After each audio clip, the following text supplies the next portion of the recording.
It's really hard going here. But it's the start of the rainy season, so things could be worse. The expected downpour hasn't materialised. Just as well, otherwise the journey would be even more difficult.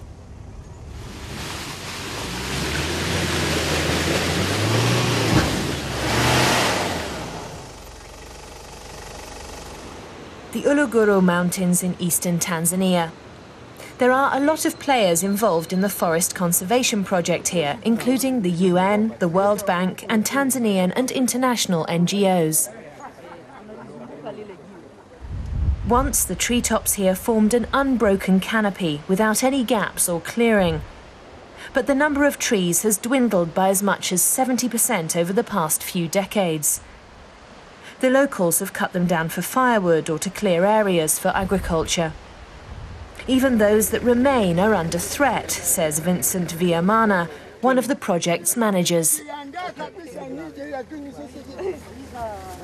One of the main threats, particularly in Uluguru Mountains, is forest fires, which have different causes. One is from their farms. When they are preparing their farms, they normally use fire, and that is traditional for them. They think it's easy for them to prepare their farmland using fire. But in so doing, in most cases, fire goes out of their control. In fact, there's always a fire burning somewhere in the mountains. The flames here are cutting swathes through the undergrowth. With no one to stop them, they often spread rapidly to the trees.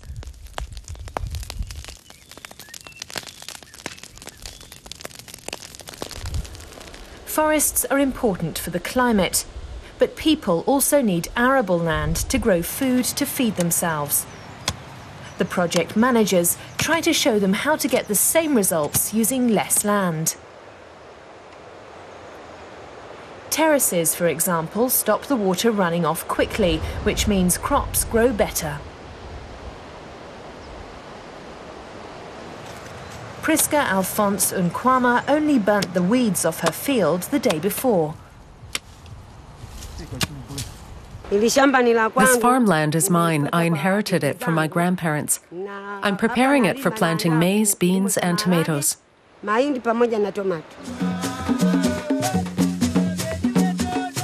This is Vanilla. The whole village is out.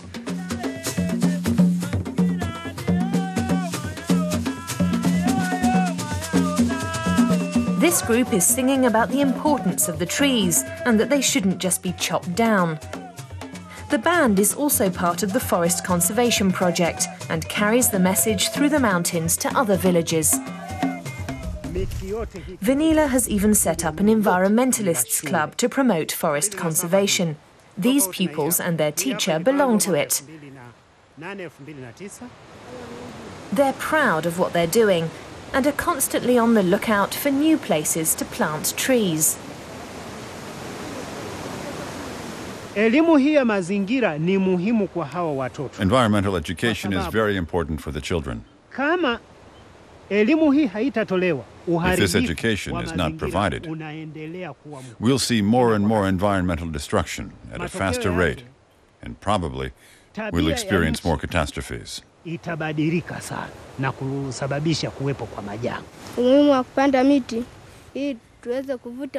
our environment club, I've learned how to plant trees in empty spaces, in bare land, and along the river.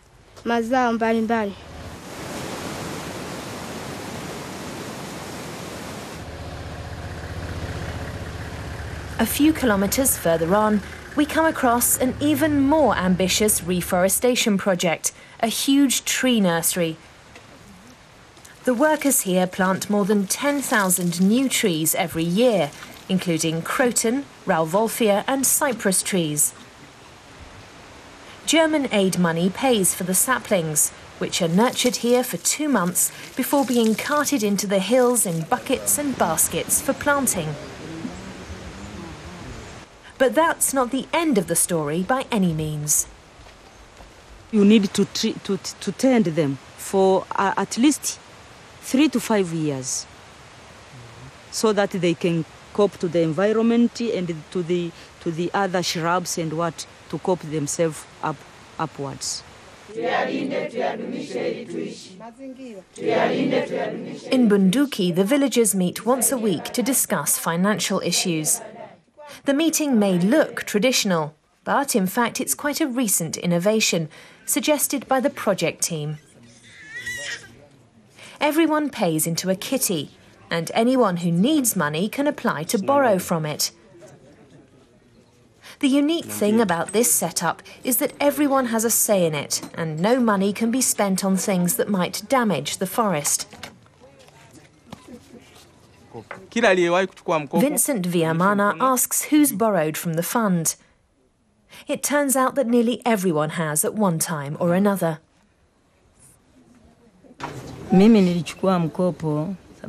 I took out a loan of 100,000 shillings to plant crops on my land. I used it to buy potatoes. From the profit I made from the harvest, I paid for my son's schooling.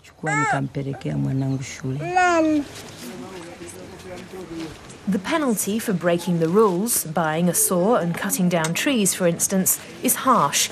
The offender loses their entire stake in the kitty. So much of the forest has already disappeared. The people here want to safeguard their traditions, but they're also ready to try out new farming techniques. The project is due to be expanded to other villages to protect the last remaining mountain forests.